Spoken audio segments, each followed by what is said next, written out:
बिस्मिल्लाहिर्रहमानिर्रहीम। अस्सलाम वालेकुम स्टूडेंट्स। मुझे उम्मीद है आप खैर खैरियत से होंगे। अच्छा, लास्ट टाइम जो हम टॉपिक पढ़ रहे थे उसके लिहाज से मैं कोर्स कंटेंट्स जो कोर्स आउटलाइन में दिए हुए हैं उनको पहले आज डिस्कस कर लेते हैं कि हमने जो लास्ट टॉपिक शुरू किया हुआ था उसमें कौन कौन से कंटेंट्स कवर कर लिए हैं और कौन कौन से रह गए हैं। ठीक है, तो सबसे पहले तो ये देख लें कि कोर्स कंटेंट के लिहाज से हमने टॉपिक नंबर 9 स्टार्ट किया हुआ था, जिसको हम कहते हैं प्रोसेस कॉस्टिंग। ठीक है, प्रोसेस स्टॉक कॉस्टिंग हमने स्टार्ट किया था और इसी के लिहाज से फिर हमने इसको स्टार्ट लिया था। और कैसे, मैं आपको थोड़ा सा बता देता हूँ। हमने बेसिक्स ऑफ प्रोसेस कॉस्टिंग पढ़ा था, लॉसेस इन प्रोसेस कॉस्टिंग पढ़ा है, लॉसेस विद स्क्रैप वैल्यू पढ़ा था, losses with disposal cost, value closing in work in process, और ठीक है, और value opening work in process, जिसमें फाइफो मेथड भी था और उसमें एवरेज मेथड भी था, जिसको हम वेटेड एवरेज मेथड भी कहते हैं। और आखिरी टॉपिक जो लिखा हुआ है वो है कॉस्ट ऑफ प्रोडक्शन रिपोर्ट। अब ये जो लफ्ज लिखा हुआ है ना, ये एज सच बिल्कुल जिस तरह कहते हैं ना कि 180 डिग्री जो है ना वो टॉपिक को जो है ना वो नए सिरे से आपको सीखने के लिए कह रहा है। वो ये है कि इस टॉपिक से पहले जितने भी हमने प्रोसेस कॉस्टिंग पढ़ी है इस चैप्टर में या इस कंटेंट के लिहाज से जितनी भी हमने प्रोसेस कॉस्टिंग पढ़ी है, हमने पढ़ी है कि अगर हमें अपनी प्रोसेस कॉस्टिंग को अपनी बुक्स ऑफ अकाउंट्स में शो करवाना पड़ जाता है तो हमने उसको अकाउंट्स के मेथड से पढ़ा है। हमने उसके अकाउंट्स बना के क्वेश्चन को सॉल्व किया है। यहां पे आखिरी कंटेंट पे वो ये कहना चाहता है कि आप मुझे रिपोर्ट बना के दिखाएं। टॉपिक यही सारे होंगे, लेकिन अब रिपोर्ट के मेथड से हमने सारे के सारे सवाल हल करने हैं। तो मुझे उम्मीद है आपको इसकी समझ आ गई होगी कि इस टॉपिक के अंदर हमने दो तरीकों से अकाउंटिंग करनी थी। एक था अकाउंट्स के जरिए, अकाउंट्स बनाकर टी अकाउंट्स बनाकर हमने इसको सॉल्व करना था, और दूसरा मेथड क्या था, प्रोडक्शन रिपोर्ट्स बनाकर इसको सॉल्व करना है। मैंने आपको इससे पहले जितने भी टॉपिक्स हैं, ये जो मैंने जिसको हाईलाइट कर रहा हूँ, ये सारे के सारे मैंने अकाउंट्स के जरिए आपको सॉल्व करके दिखाए हैं। और आपको याद होगा जिस तरह मैं प्रोसेस अकाउंट 1 बनाता था, प्रोसेस अकाउंट 2 बनाता था, या मैं abnormal loss and gain and losses का अकाउंट बनाता था, या स्क्रैप का अकाउंट बनाता था। ठीक है, तो ये सारी की सारी जो अकाउंटिंग मैंने की है प्रोसेस अकाउंटिंग में, ये अकाउंट्स बना के की है। अब वो आखिरी टॉपिक में ये कह रहा है कि आखिरी कंटेंट जो है इसमें ये कहना चाह रहा है कि मुझे यही सारे टॉपिक्स की रिपोर्ट्स बनाकर दिखाएं। तो आज उसका स्टार्ट लेते हैं, और यही टॉपिक पढ़ने के बाद या यही कंटेंट पढ़ने के बाद हमारा ये चैप्टर खत्म हो जाएगा। ठीक है, तो मैं स्टार्ट लेता हूं। और मैंने इसी तरीके से ही दोबारा वही डाटा उठाना है और उसी डाटे को जो है ना वो प्रोडक्शन रिपोर्ट्स की सूरत में बना के दिखाना है। आमतौर पर इसको कॉस्ट ऑफ प्रोडक्शन रिपोर्ट्स भी कहते हैं, इसको CPR भी कहते हैं। C से कॉस्ट, P से प्रोडक्शन, R से रिपोर्ट, तो CPR भी कहते हैं। ठीक है, चलें जी स्टार्ट लेते हैं। मेरे पास एक क्वेश्चन है जिसको मैं सॉल्व करके दिखाऊंगा आपको। यहाँ पर देखें, हमारे पास लिखा हुआ है कि okay industries limited produces a product that passes through two departments. Production data for the first month of its operations are as follows. वो कहता है कि जी पहले महीने जो प्रोडक्शन की थी वो कुछ इस तरह थी। ये बात याद रख लें कि इस सवाल के अंदर जो है वो दो डिपार्टमेंट्स के जरिए प्रोडक्शन हो रही है। जब डिपार्टमेंट ए से चीज प्रोड्यूस होके आगे जाएगी तो वो प्रोडक्शन बी डिपार्टमेंट को जाएगी, और प्रोडक्शन ए के लिए जो माल मुकम्मल करके प्रोडक्शन बी को भेज देगा तो उसको वो क्या कहेगा, उसके लिए वो आउटपुट होगी। और जब प्रोडक्शन डिपार्टमेंट बी या डिपार्टमेंट बी जो यूनिट्स रिसीव करेगा डिपार्टमेंट ए से, उसके लिए वो इनपुट बन जाएगी। इसी तरीके से हमने क्या करना है, पहले डिपार्टमेंट ए की प्रोडक्शन रिपोर्ट बनानी है, फिर हमने प्रोडक्शन रिपोर्ट बनानी है डिपार्टमेंट 2 की या डिपार्टमेंट बी की। ठीक है, तो हमने अलग अलग रिपोर्ट्स बनानी है। तो देखें किस तरह बनाते हैं। वो कहता है कि जी प्रोडक्शन कॉस्ट क्या है, डायरेक्ट मटेरियल जो है ना वो 1,40,000 रुपए की खर्च हुई है।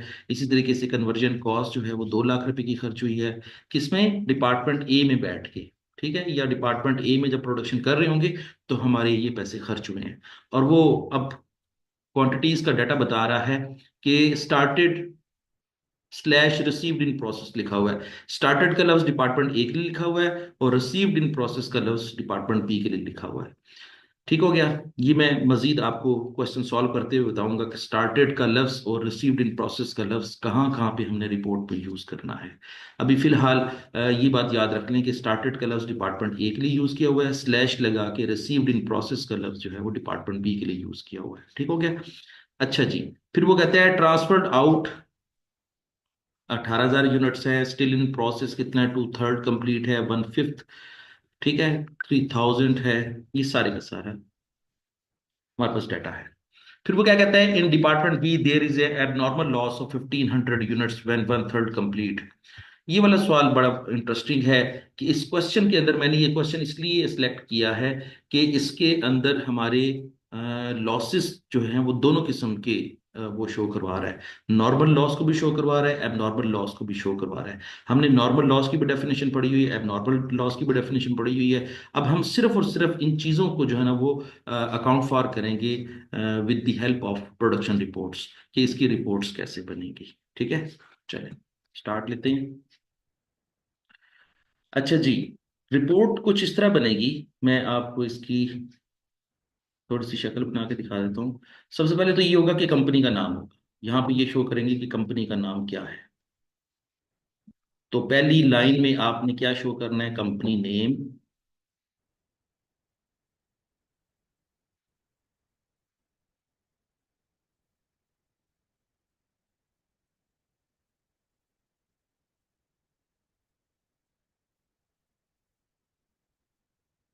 कंपनी नेम और फिर लिखूंगा okay industries.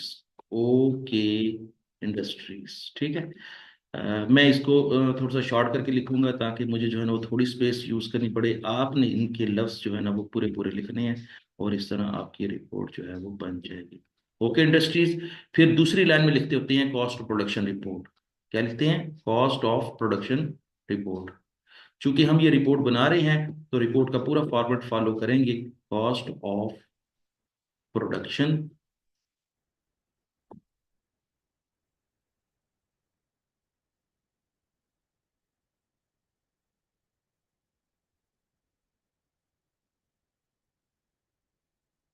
Report.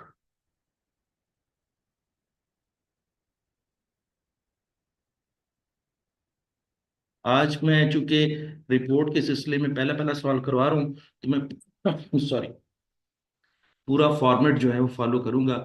Next time जब कभी भी मैं रिपोर्ट के लिहाज से इस चैप्टर को पढ़ाऊंगा तो उसमें काफ़ी सारी चीज़ें ऐसी हैं जो कि जो है ना वो अंडरस्टूड हैं। जिस तरह कंपनी का नेम, पहली लाइन में आपने कंपनी का नेम लिखना है, वो अंडरस्टूड बात है कि आपने पहले नेम, पहली जो लाइन है वो इसकी याद रखनी है। फिर दूसरी लाइन में क्या लिखना है, अपने कॉस्ट ऑफ प्रोडक्शन रिपोर्ट, और इसमें ये भी मेंशन करना है कि कौन से डिपार्टमेंट की प्रोडक्शन रिपोर्ट बना रहे हैं। तो फिलहाल हम कौन से डिपार्टमेंट की बना रहे हैं, डिपार्टमेंट ए की बना रहे हैं। ठीक है। और ये डिपार्टमेंट ए को ब्रैकेट में लिख के फिर नेक्स्ट लाइन में हम लिखेंगे कि जी किस टाइम पीरियड की बना रहे हैं। तो यहां पर लिखा हुआ है कि फॉर दी फर्स्ट मंथ लिखा हुआ है, तो यहां पर लिख देंगे फॉर दी मंथ ऑफ। मैं यहाँ पर फॉर दी मंथ ऑफ लिख के खाली जगह छोड़ रहा हूँ। जो भी कोई सवाल के अंदर लिखा होगा, क्योंकि यहाँ पर महीने का नाम और ना नंबर लिखा हुआ है तो इसलिए मैं सिर्फ इतना लिख के छोड़ रहा हूँ, फॉर द मंथ ऑफ। चले, ये आपने इस पे फिल कर लेना है। यहाँ पे मंथ की जगह पे जनवरी भी आ सकता है, फरवरी भी आ सकता है, ठीक है, दिसंबर भी आ सकता है, और उसका जो ईयर है वो भी मेंशन करना है। ठीक है, मंथ भी मेंशन करना है और ईयर भी मेंशन करना है। ठीक हो गया। चलिए, ये तो हो गया आपका पहली चार लाइनें जो कि आपने हर सूरत में हर सवाल में लिखनी है। फिर उसके बाद सबसे पहला जो आपने पोर्शन बनाना है उसको कहते हैं क्वांटिटी शेड्यूल का पोर्शन।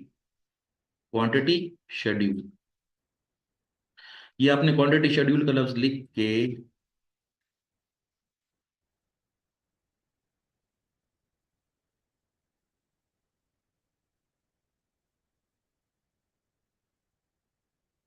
इसको डबल अंडरलाइन कर देना है। ठीक है, और यहां पर क्वांटिटी का एक कॉलम भी बना देना है। क्वांटिटी, और फिर अगेन क्वांटिटी। दो दो दफे लिखना है, दो कॉलम बनेंगे, दो दफा लिखना है, ठीक है।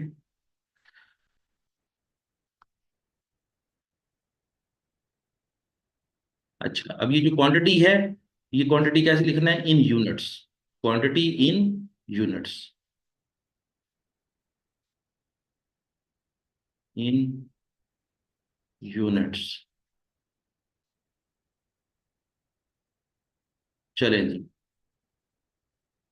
अच्छा, अब चूंकि दो कॉलम बनाए हैं, तो दो कॉलम के लिहाज से हम इसको अलग अलग भी कर देते हैं, ताकि जो है ना वो मिक्सअप ना हो। ठीक है, ये दो कॉलम बन गई है। ठीक है।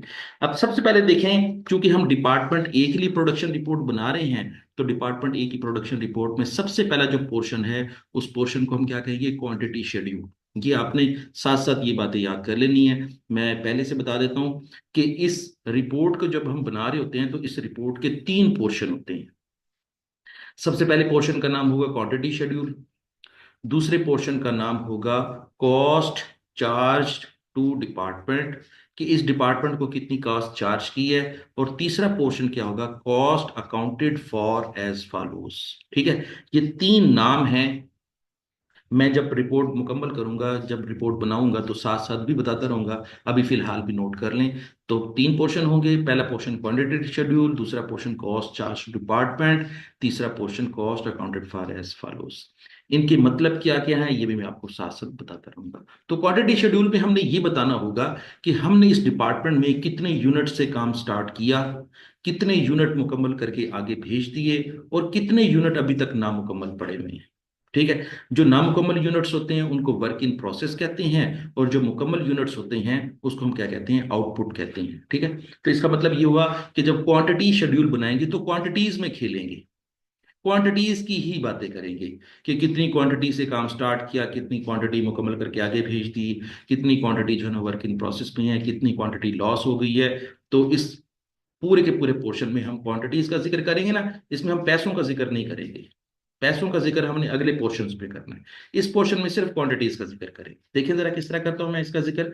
सबसे पहले चूंकि डिपार्टमेंट ए जो लिखा हुआ है, डिपार्टमेंट ए में पहला पहला डिपार्टमेंट है, ये बात याद रखें। जो पहला डिपार्टमेंट होता है वो प्रोडक्शन स्टार्ट करता है। तो जब वो प्रोडक्शन स्टार्ट करता है, तो फिर वो जब भी लफ्ज यूज करेगा क्वांटिटी के मामले में, तो लिखेगा unit started in process. Units started in process. अब जरा नोट डाउन कर लें, मैंने आपको थोड़ी देर पहले बताया था कि स्टार्टेड का लफ्ज जो है वो डिपार्टमेंट ए के लिए यूज किया जाएगा। ठीक है। तो अब चूंकि डिपार्टमेंट ए ने कितने यूनिट स्टार्ट किए हैं? 23,000 यूनिट स्टार्ट किए हैं। तो हम क्या लिखेंगे? Unit started in process. मैं लफ्ज यूनिट स्टार्टेड लिख रहा हूं। ठीक है। ये वाला लफ्ज जो है वो डिपार्टमेंट ए के लिए यूज होगा। Unit started. और कितने हैं? 23,000 यूनिट्स हैं। और ये 23,000 यूनिट्स को दूसरे कॉलम में लिखना है आपने। ठीक है। 23,000 यूनिट्स। ठीक है। और इसको डबल अंडरलाइन भी कर लेंगे साथ साथ। ठीक है। अब लिखेंगे units completed and transfer to the next department. Units completed.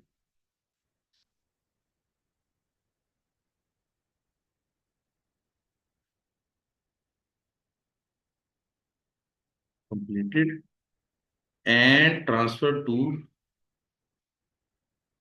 And transfer to next department. और नेक्स्ट डिपार्टमेंट क्या है? बी। ट्रांसफर टू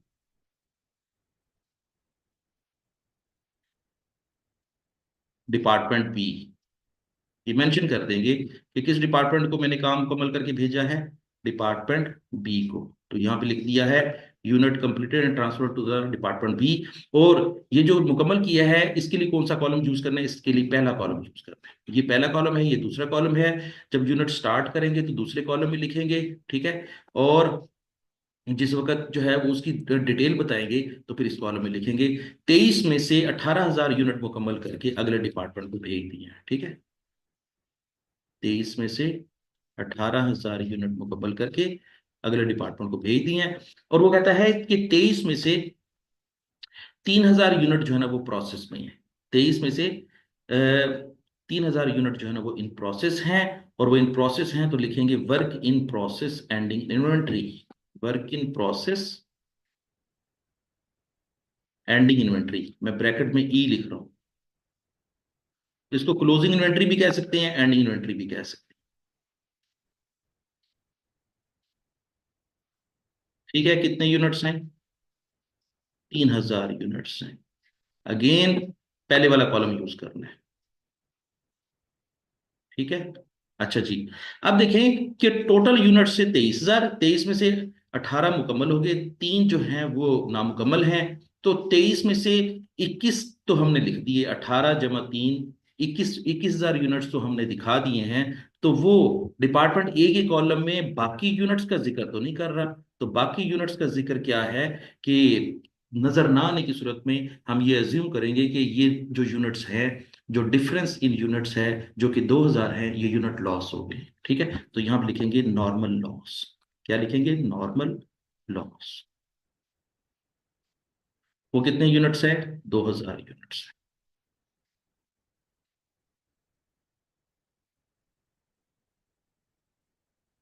अब देखें, 18 जमा 3 जमा 2, ये आपके 23,000 पूरे हो गए।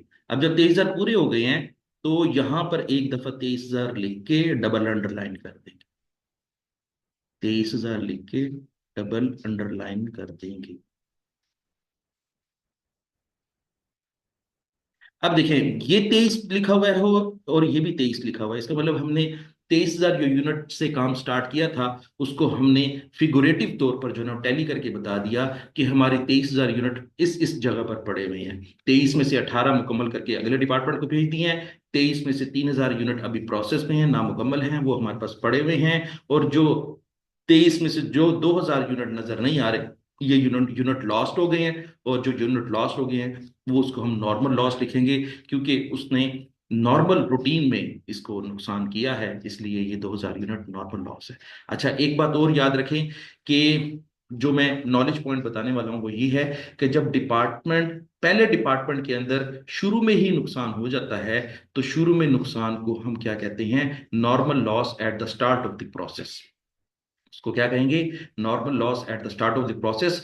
और उसके बाद ये लाइन लिख लें आप कि normal loss at the start of the process जो होता है, इसकी जो कॉस्ट होती है, नॉर्मल लॉस की जो कॉस्ट होती है, इसकी कॉस्ट को इग्नोर कर देते हैं। इसका मजीद कोई ट्रीटमेंट नहीं होता, रिपोर्ट के अंदर कोई ट्रीटमेंट नहीं होता। सिर्फ इतना ही याद करना होता है कि जब डिपार्टमेंट में at the start of the process loss हो जाता है तो उस लॉस को क्वांटिटी शेड्यूल में तो मेंशन करते हैं, लेकिन इसकी कॉस्ट को, इसके ऊपर जो पैसे खर्च हो गए हैं, जो जो नुकसान हो गया है, इसकी कॉस्ट को इग्नोर कर देते हैं। ये तरीकेकार है डिपार्टमेंट फर्स्ट में नॉर्मल लॉस को ट्रीट करने का। So we will write down the note point that if the loss is incurred in the first department and at the start of the process, the normal loss cost will be ignored. No treatment in the other portion of the report. Only the loss will be mentioned in the quantity schedule. No other places will be covered in the normal loss. ठीक हो गया? तो ये था आपका quantity schedule. एक एक portion मैंने आपको मुकम्मल करके दिखा दिया है। ठीक है, मेरे पास इस वक्त जगह की कमी है, मैं इसको यहां से इरेज करने के बाद, क्वांटिटी शेड्यूल को इरेज करने के बाद, अब मैं आपको मैं दूसरे पोर्शन को चूज कर लेता हूं और यहां पर मैं आपको दूसरा पोर्शन करके दिखाता हूं। दूसरे पोर्शन का नाम क्या है? Cost accounted, cost charged to department, cost charged to department. अब ये देखें, कॉस्ट चार्ज डिपार्टमेंट का मतलब क्या है? कॉस्ट चार्ज डिपार्टमेंट का मतलब ये है कि इस डिपार्टमेंट को कितने पैसे खर्च करने के लिए दिए हैं, या इस डिपार्टमेंट के ऊपर कितने पैसे खर्च हुए हैं। ठीक है ना? क्योंकि इस डिपार्टमेंट ने प्रोडक्शन करनी होगी, तो प्रोडक्शन करने के लिए इसने किस चीज के पैसे खर्च किए होंगे?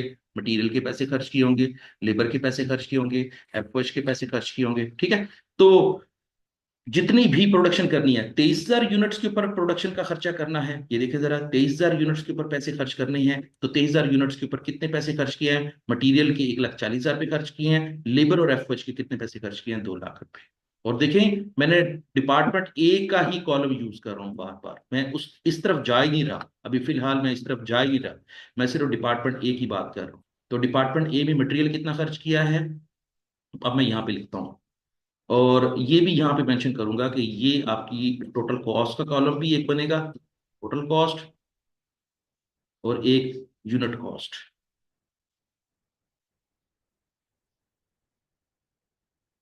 एक कॉलम बनेगा आपका टोटल कॉस्ट, और एक कॉलम बनेगा आपका यूनिट कॉस्ट। ठीक है, मैं यूसी लिख रहा हूँ सिर्फ, टीसी लिख रहा हूँ टोटल कॉस्ट के लिए, और यूसी लिख रहा हूँ यूनिट कॉस्ट के लिए। चलेंगे, ए, इस तरह। अच्छा, ये वाला जो पोर्शन मैं बना रहा हूँ, ये आपने याद रखना है कि ये पोर्शन जो है ना वो क्वांटिटी शेड्यूल के नीचे से स्टार्ट होता है। ठीक है ना, इसके बाद पहला पोर्शन क्वांटिटी शेड्यूल का, दूसरा पोर्शन क्या होगा, कॉस्ट चार्ज डिपार्टमेंट का। चूंकि मेरे पास जगह नहीं है यहाँ पर क्वांटिटी शेड्यूल के नीचे, तो मैंने जो है ना वो दूसरी जगह से स्टार्ट किया है। लेकिन आपने जो है ना वो कॉन्टिन्यूसली जो है ना वो पेज को यूज करना है, क्वांटिटी शेड्यूल जहां पे मुकम्मल हो जाएगा उसके बाद आपने स्टार्ट करना है, इन्हीं लफ्जों के साथ स्टार्ट करना है, दूसरा पोर्शन स्टार्ट करना है, जिसको हम क्या कहते हैं, कॉस्ट चार्ज टू डिपार्टमेंट। अब देखिए जरा, कॉस्ट कैसे जो है ना हमने चार्ज करनी है, मटीरियल कॉस्ट। ठीक है, मैं थोड़ा सा शॉर्ट करके लिख रहा हूँ, मटीरियल सिर्फ मटेरियल लिख रहा हूँ, और मटेरियल के कितने पैसे यहाँ पे लिखूंगा, 1,40,000। चलें जी, ये 1,40,000 पे हमने मटीरियल के खर्च करके दिखा दिए, और कौन से डिपार्टमेंट पे खर्च हो रहे हैं ये आपको रिपोर्ट के शुरू में पता चल रहा है कि डिपार्टमेंट ए के ऊपर खर्च हो रहे हैं। ठीक है, फिर हमने कन्वर्जन कॉस्ट कितनी खर्च की है, 2 लाख। यहाँ पे 2 लाख रुपए लिख देते हैं। ठीक हो गया, और यहाँ पर देखें, इसको हम टोटल भी कर, टोटल कितनी कॉस्ट हो जाएगी, 3,40,000। ठीक है,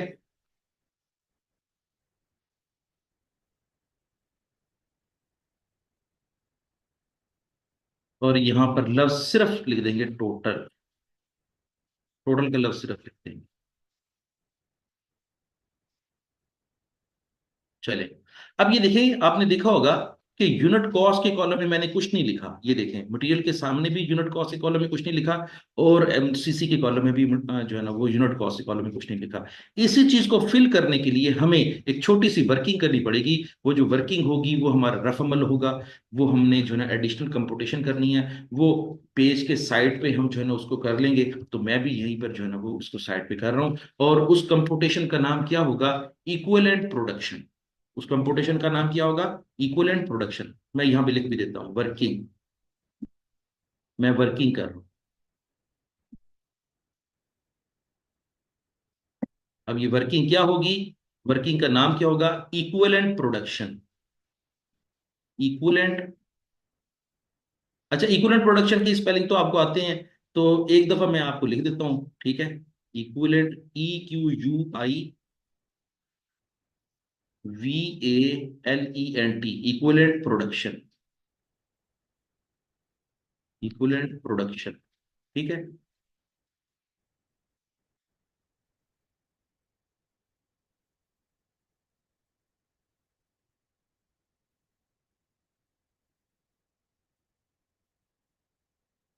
इक्विवेलेंट प्रोडक्शन फॉर मटेरियल, मैं इसको ब्रैकेट में एम लिख रहा हूं, इक्विवेलेंट प्रोडक्शन फॉर मटेरियल।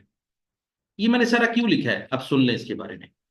जब कभी भी यूनिट कॉस्ट कैलकुलेट करनी हो, और कॉस्ट ऑफ प्रोडक्शन रिपोर्ट बना रहे हो, और यूनिट कॉस्ट कैलकुलेट करनी हो, तो फिर हमें ऐसे यूनिट्स की तादाद मालूम करनी होती है जिनके ऊपर पैसे एक्चुअली तौर पर खर्च हुए हैं। जितने यूनिट्स के ऊपर पैसे खर्च हुए हैं, उतने यूनिट्स को हम क्या कहते हैं, इक्विवेलेंट यूनिट्स, के इक्वली मटेरियल और कन्वर्जन कॉस्ट जो है ना इनके ऊपर खर्च हुई है इक्वली, इसलिए इसको हम इक्विवेलेंट यूनिट्स कहते हैं। ठीक है, और इक्विवेलेंट यूनिट्स का फार्मूला क्या होता है, यूनिट्स कंप्लीटेड, यूनिट्स, मैं फार्मूले को पहले लिख देता हूं फिर उसके बाद पुट करेंगे, units completed and transferred out. मैं इसको शॉर्ट करके लिखूंगा, कंप्लीटेड एंड ट्रांसफर्ड आउट, और ट्रांसफर आउट की जगह में टी आउट लिख, ठीक है, T out plus work in process and inventory, work in process and inventory. ठीक है। और ये बात याद रखनी है कि work in process ending inventory जो लिख रहा हूं मैं, इसके साथ मैं मल्टीप्लाई करूंगा up to stage of completion या percentage of completion, percentage of completion, ये मेरा फार्मूला हो गया।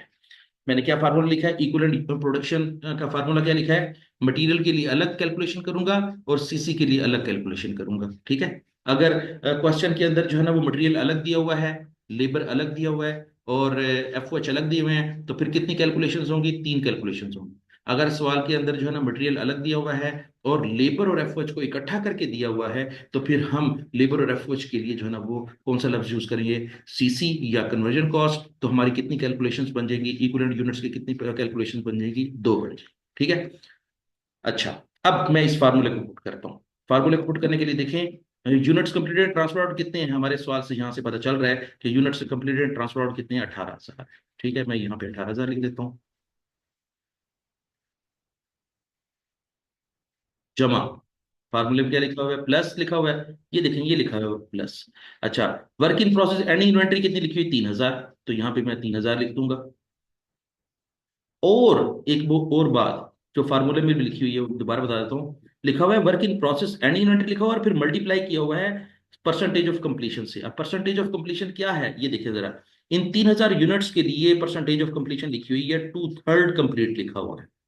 2/3 कंप्लीट का मतलब ये है कि जब हम इसको मल्टीप्लाई करेंगे, 3,000 को मल्टीप्लाई करेंगे तो 2/3 से मल्टीप्लाई कर, ये है परसेंटेज ऑफ कंप्लीशन। अच्छा, इंटरेस्टिंग बात ये है कि ये जो परसेंटेज ऑफ कंप्लीशन फ्रैक्शन में लिखी हुई है, 2/3 करके लिखी हुई है, 2/3 लिखी हुई है, ये क्वेश्चन में कभी कभी जो है ना परसेंटेज में भी लिखी होती है। ठीक है, तो आपने जिस तरह लिखी हुई वैसे ही इसको जो है ना वो मल्टीप्लाई कर देना है। अगर फॉर एग्जाम्पल ये लिखा होता 70%, तो आप 3,000 को मल्टीप्लाई करते 70% के साथ।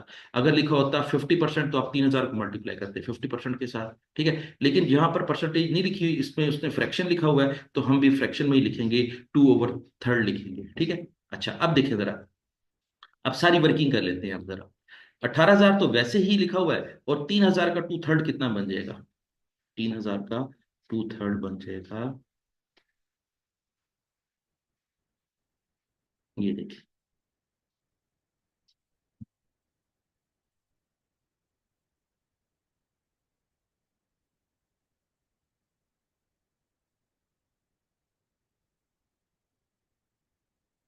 3,000 multiply by 2 divide by 3, answer हो जाएगा 2,000। ठीक है, तो ये कितना हो जाएगा, 2,000। तो ये हो जाएगा 18,000 जमा 2,000, ये कितना हो जाएगा, 20,000 हो जाएगा। अब हमारा इक्विवेलेंट प्रोडक्शन की जो हमने कैलकुलेशन थी वो मुकम्मल कर ली है। ठीक है, हमारा इक्विवेलेंट प्रोडक्शन क्या है, 20,000। इसका मतलब क्या है, इस 20,000 का मतलब क्या है, 20,000 यूनिट्स, 20,000 यूनिट्स। 20,000 यूनिट्स के ऊपर हमारा मटेरियल खर्च हुआ है। ये जो 1,40,000 रुपए का मटेरियल है, ये 20,000 यूनिट्स पे खर्च हुआ है। ना ये खर्च हुआ है 23,000 यूनिट्स पे, ना ये खर्च हुआ है 18,000 यूनिट्स पे, ना ये खर्च हुआ है 3,000 यूनिट्स पे। ये इक्वली तौर पर, इक्वलेंटली जो है वो 20,000 यूनिट्स पे खर्च हुआ है। तो अब जब 20,000 यूनिट्स पे खर्च हुआ है, तो फिर 20,000 यूनिट के लिहाज से पर यूनिट कॉस्ट क्या हो जाएगी, यूनिट कॉस्ट, और ब्रैकेट में लिख रहा हूं मटीरियल। अब देखिए जरा, एक सेल्फ एक्सप्लेनेटरी फार्मूला भी बना लेते हैं। टोटल मटेरियल कॉस्ट कितनी है, 1,40,000। ठीक है, 1,40,000 divided by equivalent units of material कितना है, 20,000। अब आप इसका फार्मूला खुद बना लें, खुद लिख लें कि जब मटेरियल की यूनिट कॉस्ट कैलकुलेट करनी होगी, मैंने लिखा हुआ है unit cost for material, total material cost, यहाँ पे लिख लें आप, टोटल मटेरियल कॉस्ट कितनी है, 1,40,000। Total equivalent production for material कितना है, 20,000 यूनिट्स। ठीक है, ये 20,000 कहाँ से दिया है, ये यहीं से वर्किंग करके दिया है। तो 1,40,000 तकसीम 20, तो आंसर आ जाएगा 7। एक यूनिट के ऊपर हमारे 7 रुपए खर्च हुए हैं, तो यहाँ पे हम लिख देंगे 7.00, 7.00। मेरा ख्याल है अब आपको समझ आ गई होगी कि पर यूनिट कॉस्ट कैलकुलेट करने के लिए हमें क्या करना पड़ता है। यूनिट कॉस्ट कैलकुलेट करने के लिए हमें क्या करना पड़ता है, हमें इक्विवेलेंट प्रोडक्शन की कैलकुलेशन करनी पड़ती है। इक्विवेलेंट प्रोडक्शन का मतलब ये होता है कि यूनिट्स की वो तादाद जिनके ऊपर मटेरियल के पैसे खर्च हुए हैं। उसका फार्मूला क्या होता है, unit completed and transferred out plus work in process ending inventory, और work in process ending inventory की परसेंटेज ऑफ कंप्लीशन से उसको मल्टीप्लाई किया जाता है, और मल्टीप्लाई करने के बाद इसको सिंप्लीफाई किया जाता है। तो 18,000 पहले से लिखा हुआ है, 3,000 अब कैलकुलेट हो गया, टोटल 20,000 हो गया। 20,000 यूनिट्स के ऊपर पैसे खर्च हुए हैं, तो हमने एक यूनिट के ऊपर कितने पैसे खर्च किए हैं सिर्फ मटीरियल के, 1,40,000 तकसीम 20, तो ये $7 या ₹7 एक यूनिट पे खर्च हुए हैं। तो इस तरह हम यहाँ पे 7 लिख देंगे। अब हम सीसी के लिए यही वर्किंग करते हैं। मैं इस फार्मूले को बार बार नहीं लिखता, मैं सिर्फ पुट कर देता हूँ। अब लिखेंगे इक्विवेलेंट प्रोडक्शन, ईपी में लिख रहा हूँ, क्या लिख रहा हूँ, ईपी। ई से इक्विवेलेंट, पी से प्रोडक्शन, और EP for CC, EP for CC. अब आप सोचेंगे कि सीसी क्यों लिखा है। देखिए, हमने पहले पैसे खर्च किए थे मटेरियल के ऊपर, तो हमने मटेरियल का ईपी कैलकुलेट किया। अब हमने पैसे खर्च किए हैं सीसी पे, तो सीसी का ईपी कैलकुलेट करेंगे। पहले हमने मटेरियल का ईपी कैलकुलेट किया तो पर यूनिट कॉस्ट कैलकुलेट कर ली। अब सीसी का ईपी कैलकुलेट करेंगे तो फिर सीसी की भी पर यूनिट कॉस्ट कैलकुलेट कर लेंगे। देखें जरा, फार्मूला एज इट इज होगा। बस मैं पुट कर देता हूँ 18,000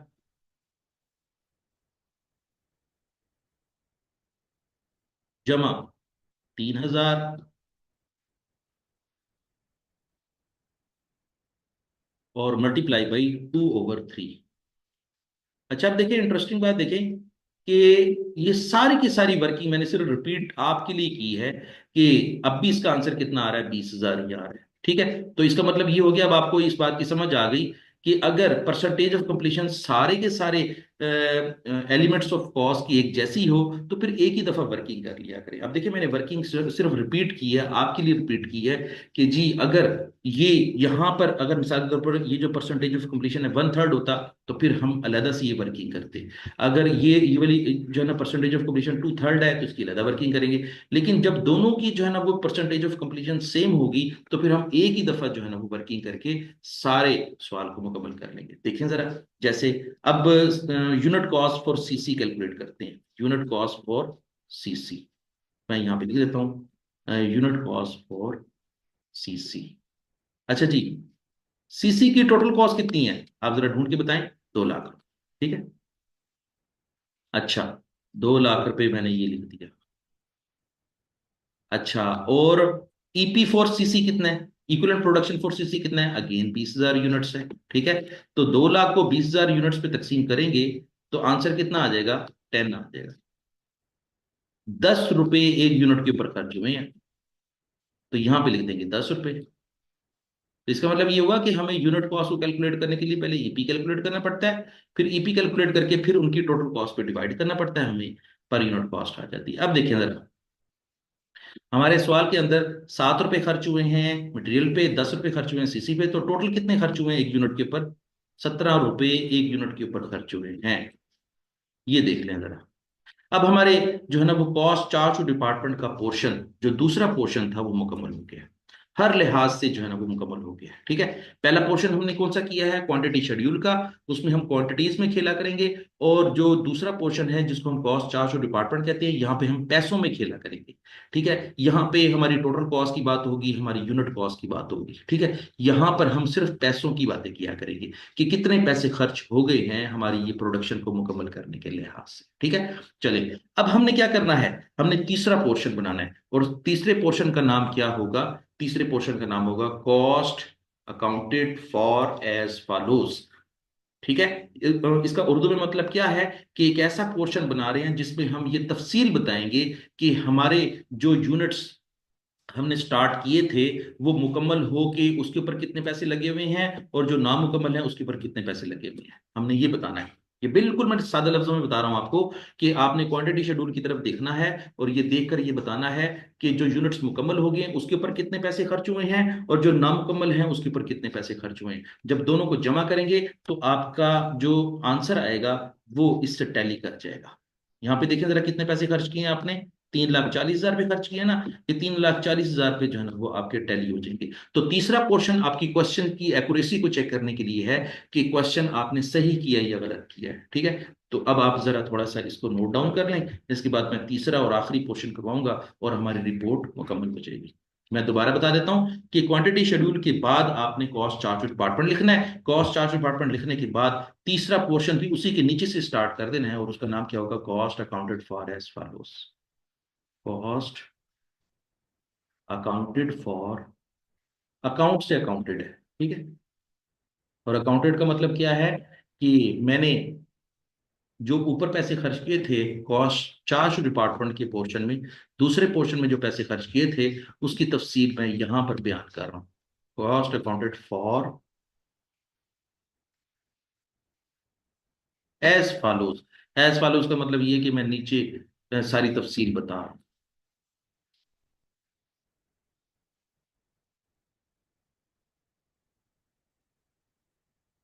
एज फॉलोज, और इसको भी डबल अंडरलाइन कर लेंगे, ठीक है।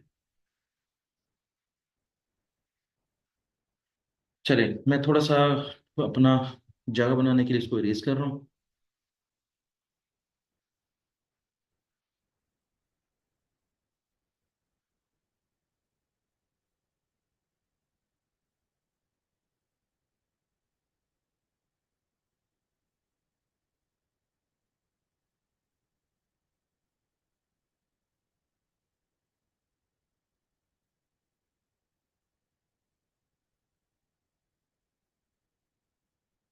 चलें जी, अब जरा थोड़ा सा अपने जो है वो कॉमन सेंस को शार्पन करें और देखें कि हमने जो पैसे खर्च किए थे, आप जरा थोड़ा सा सोचें, हमने किस पे पैसे खर्च किए थे। हमने 18,000 यूनिट्स के ऊपर पैसे खर्च करके यूनिट्स मुकम्मल कर दिए। हमने 3,000 यूनिट्स के ऊपर पैसे खर्च करके और अभी नामुकम्मल हैं। तो इसका मतलब है कि कुछ पैसे खर्च किए हुए हैं यूनिट्स मुकम्मल करने पे और कुछ पैसे खर्च किए हुए हैं नामुकम्मल यूनिट्स पे, ठीक है। और मैंने थोड़ी देर पहले बताया था आपको कि 2,000 यूनिट जो है ना वो पहले डिपार्टमेंट के अंदर at the start of the process अगर नुकसान हो जाता है तो उसकी कॉस्ट को मेंशन नहीं करते, उसको इग्नोर कर देते हैं। तो इसका मतलब ये हुआ कि हमारा cost accounted for as follows तीसरा पोर्शन जो है वो कितनी चीजों पर मुश्तमिल होगा, दो चीजों पर मुश्तमिल होगा। एक वो कॉस्ट दिखाएंगे जो कि यूनिट्स कंप्लीट हो गए हैं, एक वो कॉस्ट दिखाएंगे जो कि नामुकम्मल है। चलिए अब देखिए जरा किस तरह लिखते हैं। कॉस्ट ऑफ, इस तरह के लफ्ज यूज करेंगे आप, cost of units completed, units completed and transferred out. मैं थोड़ा सा शॉर्ट करके लिख रहा हूँ, आप इसको पूरे पूरे लफ्जों के साथ लिखेंगे।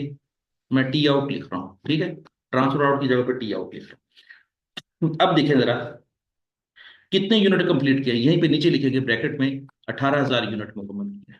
तो 18,000 यहाँ पे लिख देते हैं। और एक यूनिट के ऊपर, पूरे यूनिट के ऊपर कितनी कॉस्ट लगी हुई है, तो पूरे यूनिट की कॉस्ट कितनी है, 17। तो आपने क्या करना है, 17 से मल्टीप्लाई कर देना है, ठीक है। चलिए मैं भी मल्टीप्लाई करता हूँ, आप भी देखें जरा।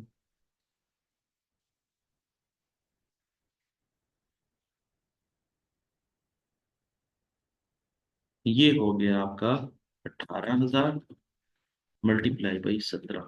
कितने पैसे खर्च हो गए हैं, 3,06,000। इसका मतलब ये हुआ कि हमने 18,000 यूनिट्स के ऊपर कितने पैसे खर्च कर दी हैं। मैं इज इक्वल टू का निशान यहाँ पे लगाता हूँ और यहाँ पे लिखता हूँ 3,06,000।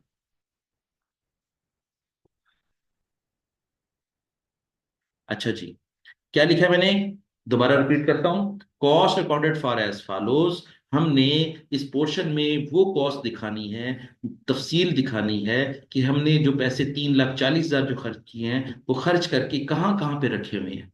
हमने कुछ यूनिट मुकम्मल किए हैं, कुछ यूनिट नामुकम्मल हैं। जो मुकम्मल किए हैं उसके ऊपर कितने पैसे खर्च हो गए हैं, 3,06,000। जो नामुकम्मल हैं उसके ऊपर कितने पैसे लग गए हैं, अब वो दिखाएंगे। लिखेंगे cost of work in process, cost of, पूरा पूरा लफ्ज लिखेंगे, work in process and inventory.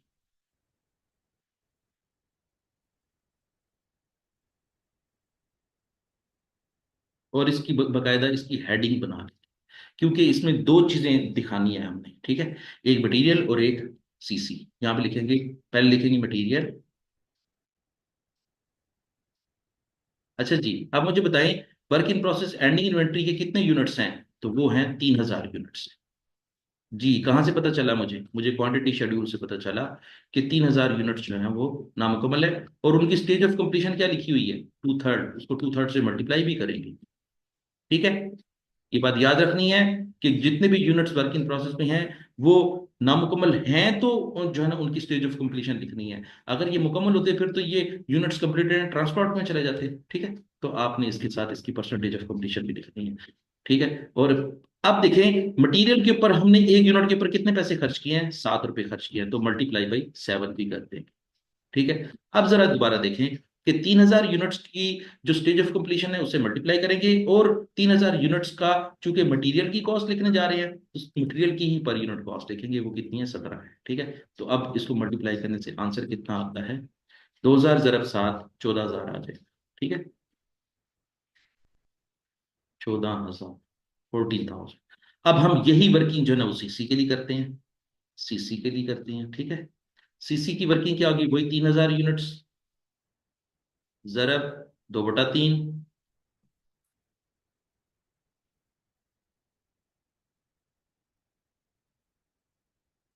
ज़रब CC के ऊपर एक यूनिट के ऊपर कितने पैसे खर्च किए हैं? 10 रुपए। 10 रुपए से मल्टीप्लाई कर देंगे। ये कितना हो जाएगा? 2,000 ज़रब 10, 20,000 हो जाएगा। ये 20,000 यहाँ पे हमने लिख दिया। अब देखें, हमने 3,06,000 खर्च किए हैं यूनिट्स को कंप्लीट करने के ऊपर, 14,000 खर्च किए मटेरियल के ऊपर, 20,000 खर्च किए हैं सीसी के ऊपर। टोटल कितने पैसे खर्च करती हैं? इन सारों को टोटल करेंगे तो ये बन जाएगा 3,40,000। 3,40,000। इसका मतलब ये हुआ कि हमने तीसरे पोर्शन में ये बताने की कोशिश की है कि हमारे जो 3,40,000 जो खर्च हो गए हैं, ये देखें, ये 3,40,000 और ये 3,40,000 एक दूसरे से टैली कर गया। जब ये 3,40,000 और ये 3,40,000 आंसर आ जाए, टैली कर जाए, तो इसका मतलब है कि आपने सारा क्वेश्चन सही किया है। ठीक है, और चूंकि ये 3,40,000 आ गया है, तो इसका नाम क्या रखेंगे? Total cost accounted for. इसका नाम क्या होगा? इस टोटल का नाम क्या होगा? Total cost accounted for.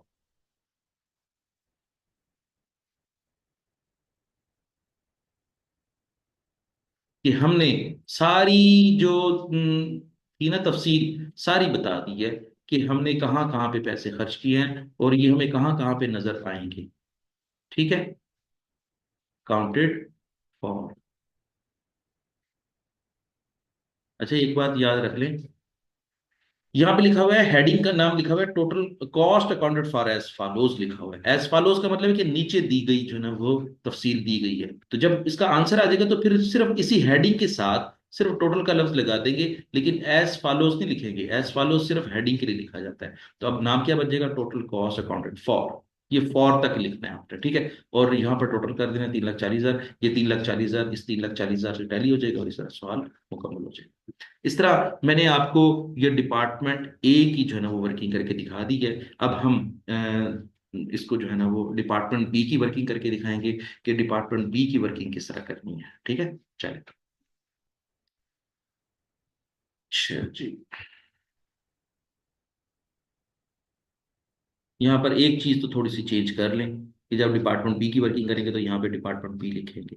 ठीक है, मैं यहाँ पर डिपार्टमेंट बी लिख देता हूँ। नाम वही होगा, कंपनी नेम, ओके इंडस्ट्रीज। दूसरी लाइन में कॉस्ट ऑफ प्रोडक्शन रिपोर्ट लिखेंगे, एज इट इज लिखी रहेगी, लेकिन डिपार्टमेंट का नाम चेंज कर देंगे, डिपार्टमेंट बी लिख देंगे। और फॉर द मंथ बी लिख देंगे। अगर महीने महीने का नाम लिखा हुआ तो लिख देंगे, नहीं लिखा हुआ तो इसको जो है ना वो डॉट डॉट लगाकर खाली छोड़ देंगे। ठीक है, चले। फिर लिखेंगे क्वांटिटी शेड्यूल, उसमें यूनिट्स दिखाए जाएंगे, quantity in units, quantity in units. अब देखें जरा, अब थोड़े से लफ्ज चेंज होंगे। डिपार्टमेंट बी ने काम स्टार्ट नहीं किया, डिपार्ट काम स्टार्ट किया था डिपार्टमेंट ए ने। डिपार्टमेंट ए ने यूनिट्स मुकम्मल करके किसको भेजे? बी को भेजे। तो जब बी को भेजे होंगे तो बी ने रिसीव किए होंगे ना। तो जब बी ने रिसीव किए होंगे तो फिर क्या लफ्ज यूज करेगा? डिपार्टमेंट बी क्या लफ्ज यूज करेगा? Units received from department A. अब देखें जरा, जो मैंने आपको बताया था कि देखिए रिसीव्ड इन प्रोसेस का लफ्ज लिखा हुआ है, ये देखें, ये रिसीव्ड इन प्रोसेस का लफ्ज लिखा हुआ है। तो ये रिसीव्ड इन प्रोसेस का लफ्ज किसके लिए लिखा हुआ है? ये डिपार्टमेंट बी के लिए लिखा हुआ है।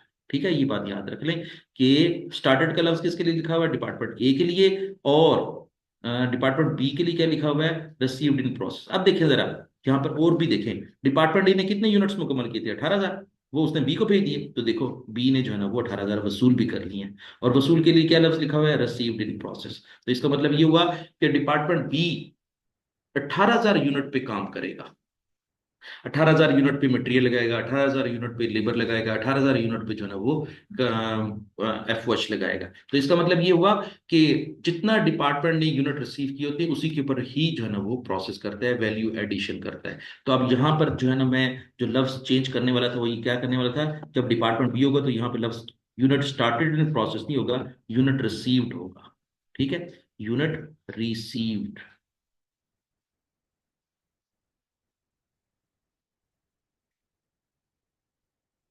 यूनिट रिसीव कितने हैं, अगेन बताएं, 18,000। ठीक है, 18,000 यूनिट रिसीव किए हैं, तो मैं यहाँ पे 18,000 भी लिख देता हूँ।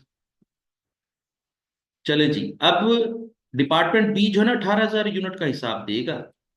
He will be responsible for 18,000 units, he will be responsible for 18,000 units, he will not be responsible for 23,000 units. Only department A will be responsible for 23,000 units. He will have to account for all the 23,000 units in his report. ठीक है, चले। तो अब ये देखिए कि 18,000 unit जो है वो उसने दिखा दिए, और इसको याद रखना है आपने, इसको डबल अंडरलाइन करना है। ठीक है, अच्छा जी, अब इस 18,000 का हिसाब कैसे होगा, 18,000 में से 13,000 यूनिट जो है ना वो उसने क्या किए हैं, ट्रांसफर आउट कर दिए हैं। डिपार्टमेंट बी ने कितने यूनिट ट्रांसफर आउट किए हैं, 13,000 यूनिट ट्रांसफर आउट कर दिए हैं। ठीक है, 18 में से 13 आगे भिजवा दिए हैं, फिर उसके बाद बाकी कितने रह गए, 5,000। 5 में से 2500 यूनिट क्या है, प्रोसेस में है, work in process ending inventory है, लेकिन 2500 मजीद किधर गए, तो 2500 मजीद जो है वो नॉर्मल लॉस हो गया है। ये बात याद रख लें कि बाकी 2500 क्या है, नॉर्मल लॉस है। और आपने ये बात ज़हन में रखनी है कि सॉरी, 2500 जो है ना वो लॉस है, और ये 2500 लॉस कैसे है, इसमें से कुछ नॉर्मल लॉस है और कुछ एबनॉर्मल लॉस है। अब जरा 1 मिनट के लिए रुकें और देखें कि टोटल जो है वो आपका नुकसान है 2500 यूनिट। 2500 में से वो कह रहा है कि in department B there is a abnormal loss of 1500 units. वो कहता है जो 2500 यूनिट नुकसान हो गए ना, उस 2500 में से 1500 यूनिट एबनॉर्मल लॉस है, बाकी 1,000 क्या है, वो आपका नॉर्मल लॉस है। ठीक है, तो मैं यहां पर मेंशन भी करता हूं ताकि आपको ये चीजें सारी समझ आ जाए। Units completed and transfer out कितने होंगे, यहाँ पे 13,000।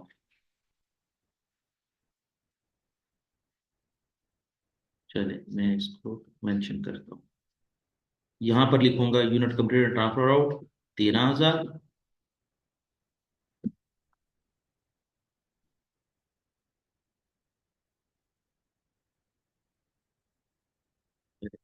और work in process ending inventory कितनी लिखूंगा, 2500।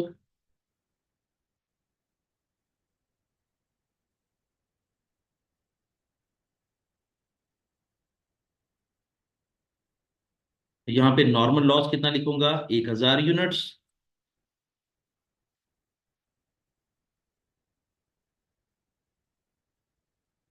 और एब नॉर्मल लॉस कितना लिखूंगा, ए बी लिख रहा हूँ, ठीक है, बल्कि ए एल लिख रहा हूँ। एब नॉर्मल लॉस वो कितना लिखूंगा, 1,500 यूनिट्स। ये देखें मैंने सारा क्वांटिटीज जो है ना वो टैली कर दी। यहां पर भी लिखूंगा 18,000।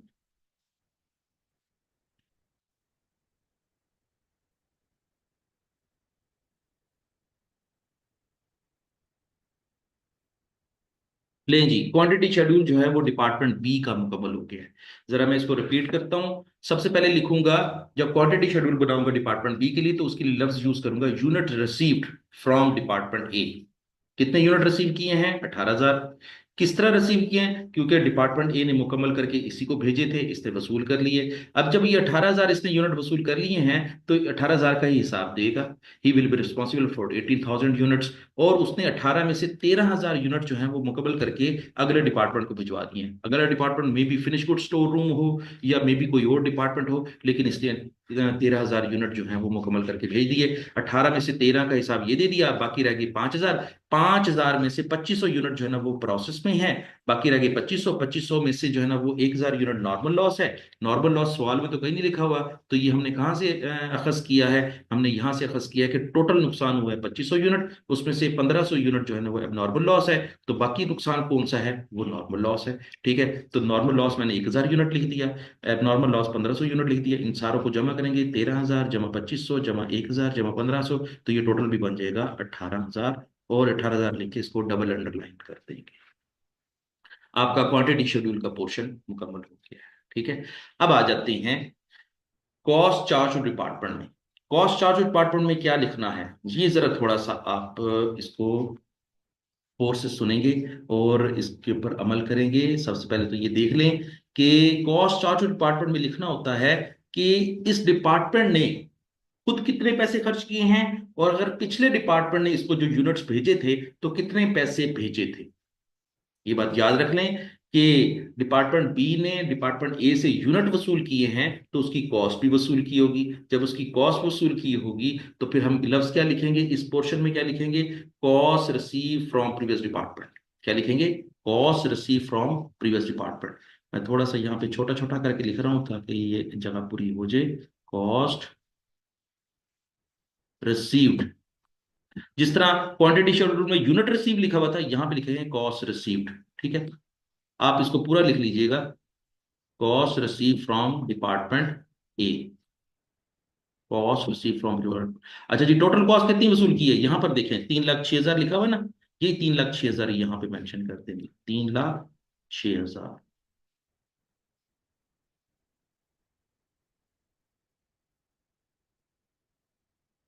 अच्छा जी, एक यूनिट के ऊपर कितनी कॉस्ट वसूल की है, ये भी बताते हैं हम। एक यूनिट के ऊपर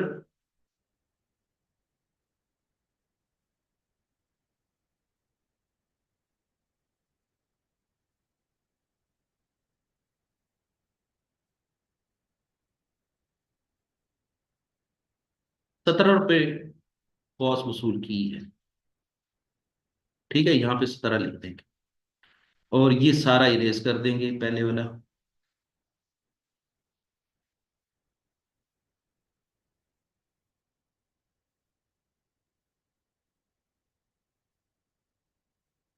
अब देखें जरा,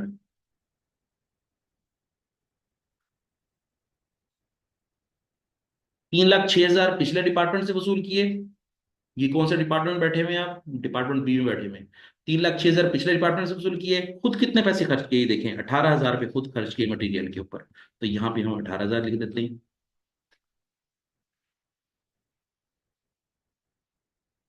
और सीसी के ऊपर कितने पैसे खर्च किए? 13,000 रुपये खर्च किए हैं। ठीक है, सीसी के ऊपर, sorry sorry sorry sorry sorry, ये 28,000 रुपये मटेरियल के और 17,000 रुपये सीसी के। ठीक है, इससे जरा करेक्ट कर लेते हैं, 28,000 और सीसी के ऊपर कितने पैसे खर्च किए? 17,000। ठीक हो गया। अब देखें, अब इसका अपना भी जो है ना वो इक्विवेलेंट प्रोडक्शन का पोर्शन बनेगा, तो मैं यहां पे लिख रहा हूं EP for material. EP for material, short करके लिख रहा हूं। ठीक है, अच्छा अब देखें जरा, सवाल में देखें जरा, डाटे में देखें जरा, कितने यूनिट मुकम्मल किए हैं इसने? 13,000 यूनिट मुकम्मल किए हैं, तो 13,000 लिखेंगे यूनिट्स कंप्लीटेड ट्रांसफर आउट। ठीक है, जमा work in process ending inventory कितनी है? 2500 यूनिट्स है। ठीक है ना, जहां पे लिखा हुआ है ना स्टिल इन प्रोसेस, ये हमारे work in process ending inventory है। अच्छा, तो ये 2500 हो गया। 2500 की अपनी स्टेज ऑफ कंप्लीशन कितनी है वो कहता है, यहां पर देखिए,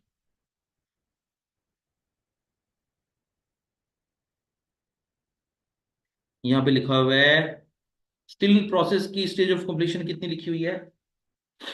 2/3 लिखी हुई डिपार्टमेंट ए की और 1/5 लिखी हुई है डिपार्टमेंट बी की, तो यहां पे लिखेंगे 1/5।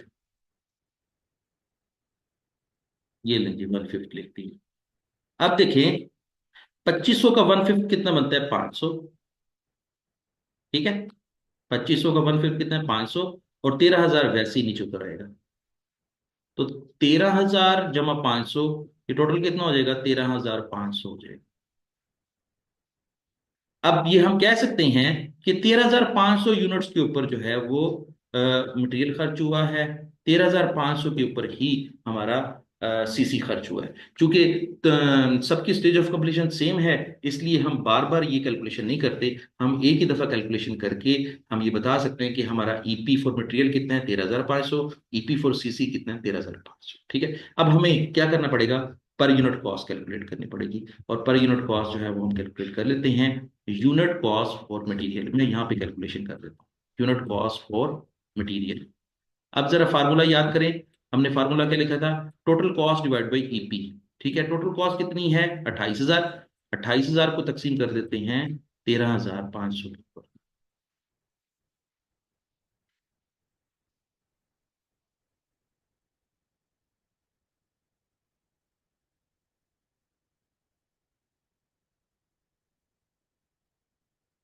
तो पर यूनिट कॉस्ट कितनी आ जाएगी,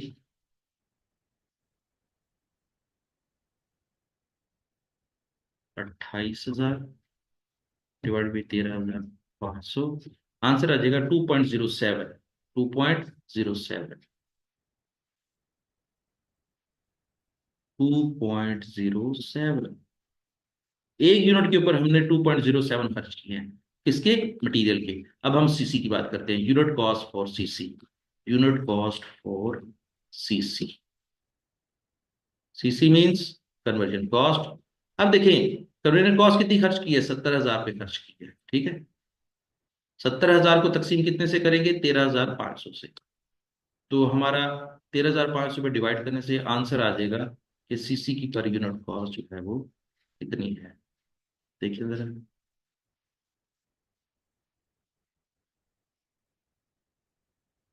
70,000 तकसीम 13,500, आंसर है 5.15, 185। इसको राउंड कर लेते हैं, 5.19 कर लेते हैं, 5.19।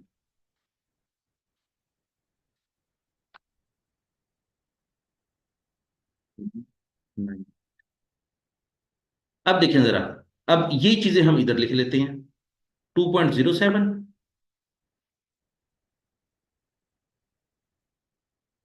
और 5.19, ये हो गया। ठीक है, अब हम जो है ना इसको नए सिरे से इसको प्लस भी कर देते हैं। वो कहता है कि पहले से कॉस्ट कितनी लग के आई है, 70 रुपये लग के आई है। ठीक है, और 2 रुपये 7 पैसे जो है ना अब खर्च हुए मटेरियल पे, और 5 रुपये 19 पैसे खर्च हुए हैं सीसी पे। तो इस सारों को जमा करते हैं, 17 + 2 19, 19 और 5 24, 24.26। ये हमारा आंसर हो जाएगा, 24.26। अब हमारा डिपार्टमेंट बी ने भी काम मुकम्मल कर लिया है। डिपार्टमेंट बी ने काम मुकम्मल करने के बाद बताया कि एक यूनिट के ऊपर हमारा टोटल खर्चा कितना हो चुका है, 24 रुपये 26 पैसे हो चुका है। ठीक है, अब हमने क्या करना है, तीसरे पोर्शन को मुकम्मल करने हैं, और तीसरे पोर्शन का नाम क्या है, cost accounted for as follows. और हमने यहाँ पर देखा है कि हमने कितने यूनिट मुकम्मल किए थे, 13,000 यूनिट मुकम्मल किए थे। तो हम यहाँ पर 13,000 ही लिख देते हैं, 13,000 यूनिट। और पर यूनिट कॉस्ट कितनी लिखेंगे, 24 रुपये 26 पैसे। 24 रुपये 26 पैसे।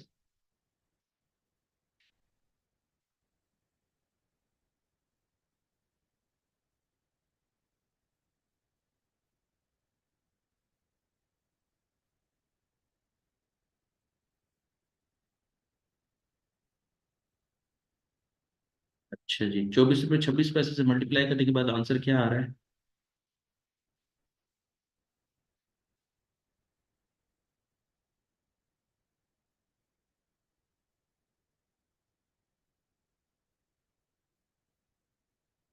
ये आंसर आ रहा है 3,15,380। 3,15,380।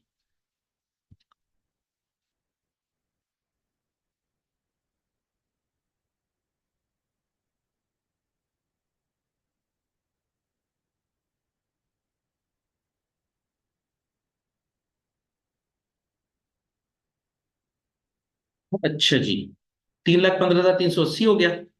अच्छा, यहाँ पर थोड़ी सी वर्किंग बढ़ेगी, क्योंकि जब कभी भी सवाल के अंदर,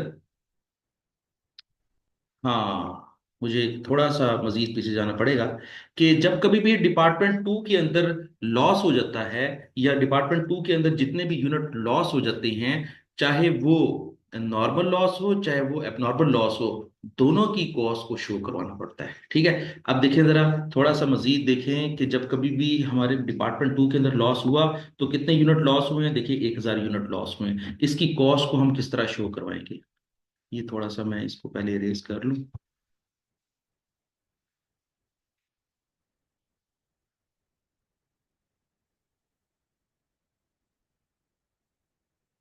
देखें, नॉलेज पॉइंट सुन लें कि जब कभी भी ड्यूरिंग द प्रोसेस लॉस होता है, नॉर्मल लॉस होता है, तो उस लॉस की कॉस्ट को हम एडजस्ट करते होते हैं। ठीक है, और अभी थोड़ी देर पहले मैंने बताया कि फर्स्ट डिपार्टमेंट में जब स्टार्ट में अगर नुकसान हो जाता है तो फिर उसकी कॉस्ट को इग्नोर करते हैं, लेकिन जब ड्यूरिंग द प्रोसेस लॉस होता है तो उसकी कॉस्ट को एडजस्ट करते हैं। और एडजस्ट करने का फार्मूला क्या होता है, मैं यहां पर लिखकर दिखाता हूं आपको, कि न्यू कॉस्ट, न्यू, पहले लिखेंगे new cost,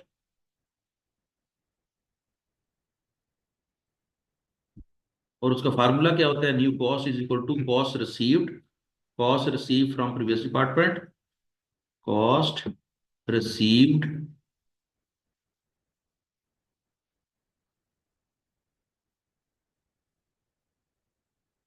divided by units received, units received.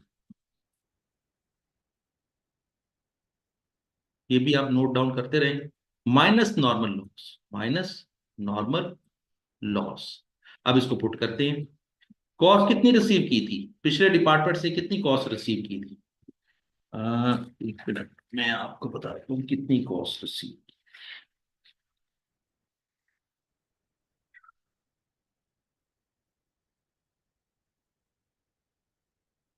3,06,000 cost receive की थी। ठीक है, 3,06,000 की कॉस्ट रिसीव की थी पिछले डिपार्टमेंट से। आप जरा देख लें, डिपार्टमेंट ए ने कितनी कॉस्ट ट्रांसफर की है, 3,06,000। डिपार्टमेंट बी ने कितनी कॉस्ट रिसीव की है, 3,06,000। कितने यूनिट रिसीव किए थे, 18,000। ठीक है, अच्छा, अगर 18,000 रिसीव किए थे तो कितने नॉर्मल लॉस हो गए, 1,000। डिपार्टमेंट बी ने कितने नुकसान किए हैं, 1,000। ठीक है, तो अब क्या करेंगे, अब हम क्या करेंगे कि 3,06,000 को डिवाइड करेंगे 18,000 माइनस 1,000, तो हमारी न्यू कॉस्ट आ जाएगी, देखें जरा एक मिनट, न्यू कॉस्ट आ जाएगी 3,06,000 तकसीम 17,000, तो आंसर आ जाएगा 18। अब हमारी न्यू कॉस्ट कितनी है, 18 रुपए पर यूनिट है, 18 रुपए पर यूनिट। अच्छा, अब जरा एक मिनट के लिए मुझे बताएं कि हमने पिछले डिपार्टमेंट की कितनी कॉस्ट जो है वो रिकॉर्ड की हुई है, 17 रिकॉर्ड की हुई है। इसका मतलब ये कि नई कॉस्ट, नुकसान होने के बाद तो कॉस्ट बढ़ जाती है। कॉस्ट क्यों बढ़ जाती है, कि पहले 18,000 यूनिट की कॉस्ट थी, वही अमाउंट 18,000 यूनिट्स की थी, अब 1,000 यूनिट कम हो गए हैं, तो फिर पर यूनिट कॉस्ट जो है वो बढ़ जाएगी। ठीक है, जब पर यूनिट कॉस्ट बढ़ जाएगी तो हम क्या लिखेंगे, एडजस्टेड कॉस्ट रिसीव्ड। क्या लिखेंगे, एडजस्टेड कॉस्ट रिसीव्ड। मैं यहीं पर लफ्ज लिख रहा हूं, एडजस्टेड कॉस्ट रिसीव्ड। अब 17 की जगह पे हम क्या लिखेंगे, 18 लिखेंगे। अब हमारी कॉस्ट कितनी हो जाएगी, 18 हो जाएगी। ठीक है,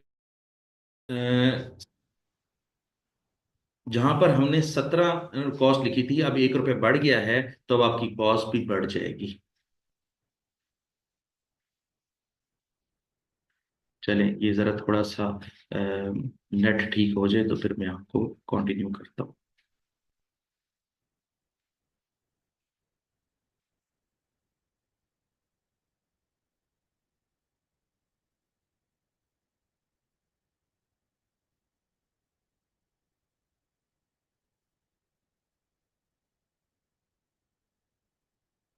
देखिए, अब ये सारा दोबारा करना पड़ेगा, चलो कोई बात नहीं। हम तीसरे पोर्शन पे चल रहे थे ना, तो तीसरा पोर्शन यहाँ पे हम बना लेते हैं। क्या था, cost accounted for as follows, cost accounted for as, जो थोड़ी सी तब्दीली हुई है वो मैं आपको दोबारा बता देता हूँ।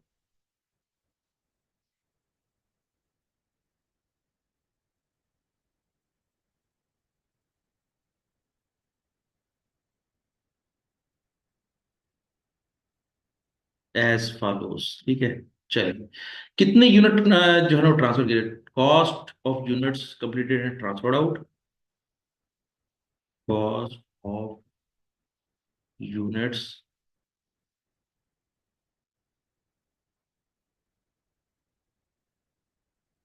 Completed and transferred out. जहां पे हमने 24 रुपये 26 पैसे लिखे थे, अब वो 24 रुपये 26 पैसे नहीं है, अब वो 25 रुपये 26 पैसे हैं, ठीक है। तो 25 रुपये 26 पैसे के लिहाज से हमारे कितनी कॉस्ट बन जाएगी, 13,000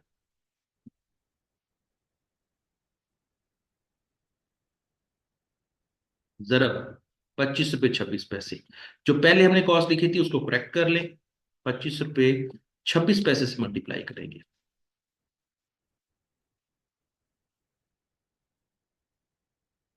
ये कितना हो जाएगा,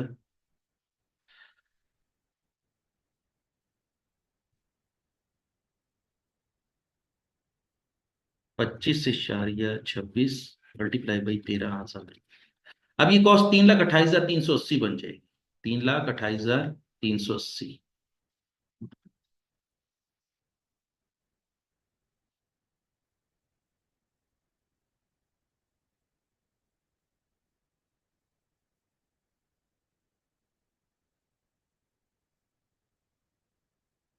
ठीक हो गया।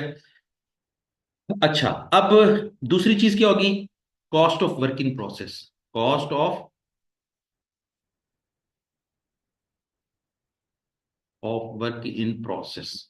अच्छा, यहां पर भी काफी सारी चीजें आपको यहां पर समझनी पड़ेगी, क्योंकि ये थोड़ा सा अब जब रिपोर्ट अगली मराहिल पर पहुंचती है तो थोड़ी सी जो है इंफॉर्मेशन बढ़ जाती है।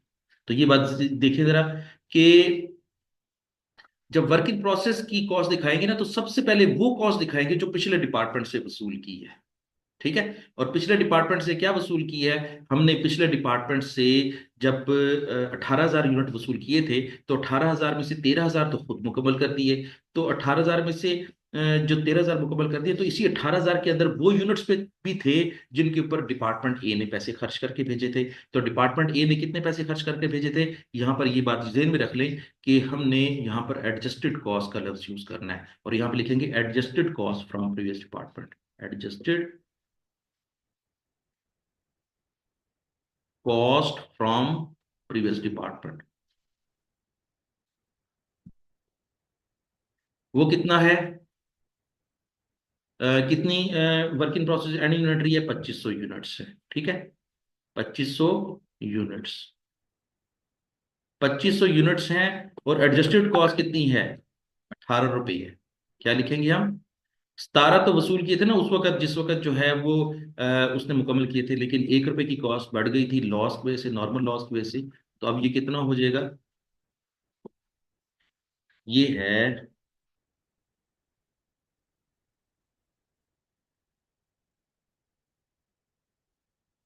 2500 जरब 18, ये हो जाएगा 45,000। ये 45,000 तो ये वो है जो कि पिछले डिपार्टमेंट से पैसे वसूल किए, 45,000, ठीक है। अच्छा, अब मटेरियल कितना खर्च किया है ये अलहदा लिखना है, सीसी कितनी खर्च की है ये अलहदा लिखना है, ठीक है। मटेरियल कितना खर्च किया है, 2500 यूनिट,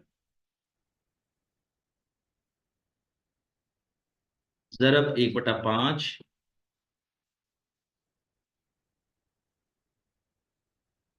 ठीक है। और मटेरियल कॉस्ट कितनी खर्च की है एक यूनिट के ऊपर, ये खर्च की है 2 रुपये, 2 रुपये खर्च किए हैं। अच्छा, मेरा ख्याल है ये वर्किंग में थोड़ा सा जो है ना वो हमने हमारे से गड़बड़ हो गई है। ये एक यूनिट के ऊपर हमारे 2 रुपये खर्च हुए हैं, 2 रुपये 7 पैसे नहीं है, ये आप दोबारा चेक कर लीजिएगा, ये 2 रुपये है, ठीक है। तो अब ये कितना हो जाएगा, 500 ज़रब एक, 1,000 हो जाएगा, ठीक है। अच्छा, फिर 2500 ज़रब 1/5 ज़रब 5 रुपये। वो 5 रुपये 19 पैसे नहीं है, वो मेरे ख्याल है 5 रुपये ही है। आप जरा चेक कर लीजिएगा, ठीक है। तो ये कितना हो जाएगा? ये हो जाएगा 2500 का 1/5 लेते हैं तो वो 500 होता है, 500 को 5 से जरा देते हैं तो ये 2500 हो जाएगा, ठीक है। चले जी, ये है। अब देखिए जरा दोबारा मैं रिपीट करता हूं, ये है 13,000 यूनिट की कॉस्ट, और ये तीनों मिला के, ये तीनों मिला के ये कॉस्ट किसकी है? ये वर्क इन प्रोसेस की कॉस्ट है। अब देख ले, हमारे सवाल के अंदर, हमारे सवाल के अंदर हाँ एक चीज तो और रह गई, और वो क्या है कि हमने 1500 यूनिट लॉस भी किए थे। वो जो 1500 यूनिट एबनॉर्मल लॉस की है उसकी कॉस्ट को भी दिखाना है, ठीक है। उसकी कॉस्ट को कैसे दिखाते हैं? जरा ईपी के अंदर जो है ना दोबारा वर्किंग करते हैं। ईपी थोड़ा सा चेंज होगा आपका। मैं जरा ईपी को दोबारा कैलकुलेट करता हूँ। ईपी की कैलकुलेशन जो है वो मैं दोबारा करता हूँ ताकि आपको इसकी समझ आ जाए। जैसे ईपी फॉर मटेरियल या ईपी फॉर सीसी, कितने यूनिट मुकम्मल है? 13,000 यूनिट मुकम्मल है, ठीक है। Plus work in process ending unit कितनी है? 2500। 2500 का कितना लेंगे फ्रैक्शन? 1/5, ठीक है। 1/5। और ये बात याद रखें कि जब सवाल के अंदर एबनॉर्मल लॉस आ जाए तो उसको भी ईपी में शामिल करते हैं। हमारा एबनॉर्मल लॉस कितना है? 1500 यूनिट, ठीक है। और ये 1500 यूनिट जो नुकसान हुआ है इसकी भी स्टेज ऑफ कंप्लीशन 1/3 है, ठीक है। तो 1500 का 1/3 लेके तो वो कितना बन जाएगा? 500। अब देखिए जरा, ये सारा कुछ हल करने के बाद बनेगा 13,000 जमा 500, 13,500 जमा 500, ये 14,000 बन जाएगा, ठीक है। हाँ अब ठीक है, ये 14,000। अच्छा, अच्छा अब ये देखें, वो जो यूनिट कॉस्ट, मटेरियल की यूनिट कॉस्ट कैलकुलेट की थी, वो 2 रुपए इस तरह बनती है। Unit cost for material 28,000 cost है, 28,000 तकसीम 14,000, तो ये पर यूनिट कॉस्ट कितनी हो जाएगी? 2 रुपए। ये इस तरह 2 रुपए हो जाएगी, ठीक है। और अब हम सीसी की भी बात कर लेते हैं। सीसी के ऊपर कितने पैसे खर्च किए हैं? 17,000, ठीक है। 17,000 तकसीम 14,000, ठीक है। तो ये कितने हो जाएंगे? ये 5 रुपए हो जाएंगे, ठीक है।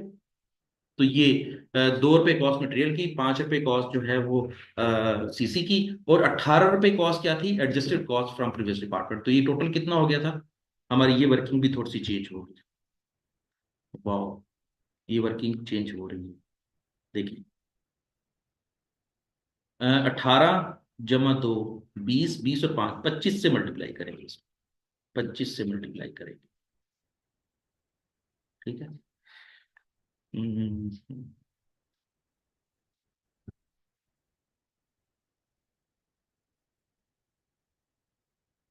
25 × 13,000, ये हो जाएगा 3,25,000, 3,25,000,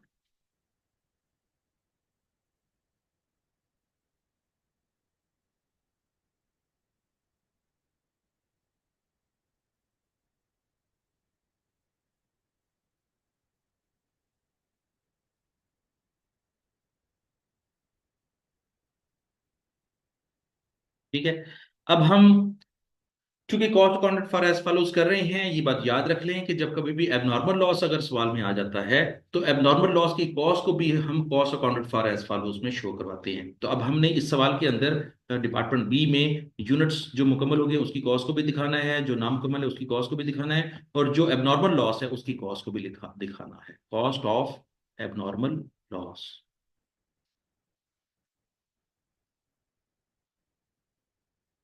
मैं ए एल लिख रहा हूँ, ठीक है। Cost of abnormal loss. अब इसमें भी सबसे पहले जिस तरीके से हमने वर्क इन प्रोसेस की अर्निंग इन्वेंटरी कैलकुलेट की है ना, इसी तरीके से सेम वर्किंग जो है वो हम एबनॉर्मल लॉस की करेंगे। वो क्या होगी? सबसे पहले तो जो होगा, adjusted cost from previous department, adjusted cost from, यहाँ पे आप लिख लें, adjusted cost from previous department. और वो कितनी है? 1500 यूनिट है। 1500 यूनिट के ऊपर हमने एक यूनिट के ऊपर कितने पैसे खर्च किए? 18 रुपए खर्च किए, मल्टीप्लाई बाई 18 कर देंगे।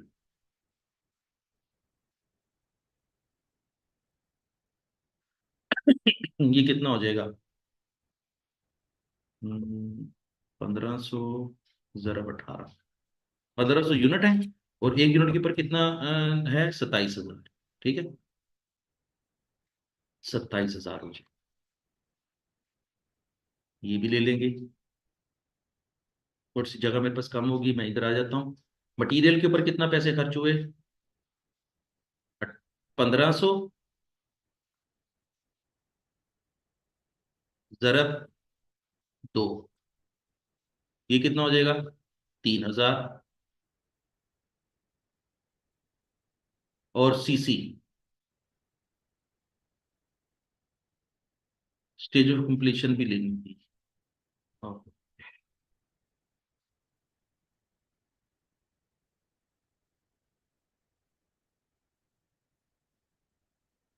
Multiply by, stage of completion दी हुई है। हाँ, लॉस की स्टेज ऑफ कंप्लीशन 1/3 है, जरब 1/3।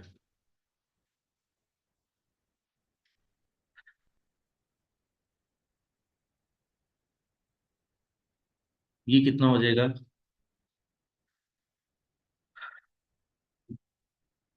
ये 1000 हो जाएगा। और सीसी क्या होगा? वो भी 1500 जरब 5, जरब 1/3। ये कितना हो जाएगा? ये हो जाएगा 2500। अब आप ये देख लें, मैं दोबारा से रिपीट करता हूं कि cost accounted for as follows में हमने तीन किस्म की कॉस्टें दिखानी है। एक वो कॉस्ट दिखानी है जो कि यूनिट्स हर लिहाज से मुकम्मल हो गए हैं, मैंने यहां पर ये कॉस्ट कैलकुलेट कर दी है, 3,25,000। फिर दूसरी कॉस्ट कैलकुलेट करनी, cost of work in process, ये मैंने कैलकुलेट कर दी है। 45,000 एक है, 1,000 एक है, और 2500 एक है। फिर हमने कैलकुलेट करनी कॉस्ट ऑफ एबनॉर्मल लॉस। ठीक है, और एबनॉर्मल लॉस की cost, cost adjusted cost from previous department है 2700। मटेरियल के ऊपर कितना खर्च हुआ? 1,000। सीसी के ऊपर कितना खर्च हुआ? 2500। ये तीन किस्म की कॉस्टें दिखानी है। अब देखें, इन सारों को जमा कर देते हैं, इन सारों को जमा करते हैं, जरा देखते हैं क्या बनता है। टोटल क्या बनता है ये जरा देखते हैं। 3,25,000 जमा 45,000 जमा 1,000 जमा 2500 जमा 2700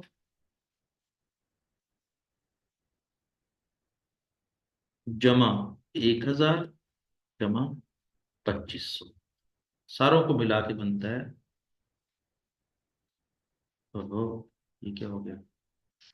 3,25,000 जमा 45,000 जमा 1,000 जमा 2700, ये क्या हो रहा है कैलकुलेटर से? 3,25,000 जमा 45,000 जमा 1,000 जमा 2500 जमा 2700 जमा 1,000 जमा 2500, ये हो गया 3,79,700। 3,79,700। और ये क्या होगा? Total cost accounted for. अब ये 3,79,700 कैसे टैली करना है हमने?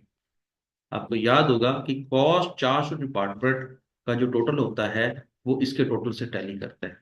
जरा याद करें, पिछले डिपार्टमेंट में हमने कितनी कॉस्ट जो है ना इस डिपार्टमेंट को ट्रांसफर की थी? 3,06,000। ठीक है, 3,06,000।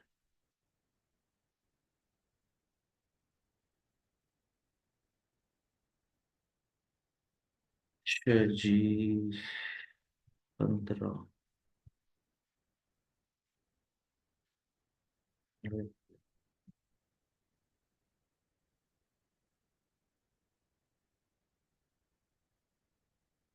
1500 जरब 18, 27,000 है। ओहो, 27,000 है।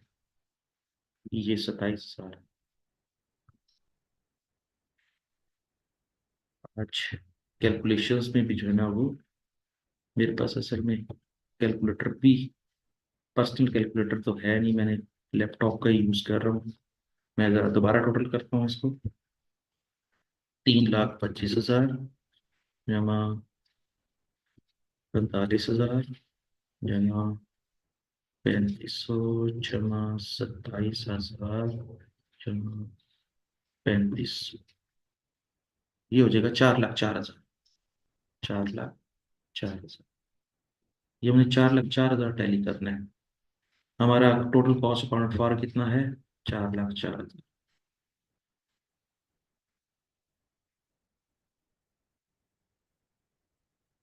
अच्छा जी, 3,06,000 तो कॉस्ट रिसीव की थी, और इन्होंने खुद पैसे कितने खर्च किए हैं? 28,000 ये खर्च किए हैं, और 70,000 ये खर्च किए हैं। टोटल कॉस्ट चार्ज डिपार्टमेंट जो है ना वो इस तरह बनेगा, और 70,000 ये खर्च किए हैं। इन सारों को जमा कर देते हैं, तो ये बनता है 4,04,000 ही बनता है। तो टोटल कॉस्ट चार्ज डिपार्टमेंट का टोटल भी 4,04,000 है। Total cost account for as follows का आंसर भी 4,04,000 है। दोनों एक दूसरे से टैली कर गए हैं, लिहाजा हमारा क्वेश्चन सही है।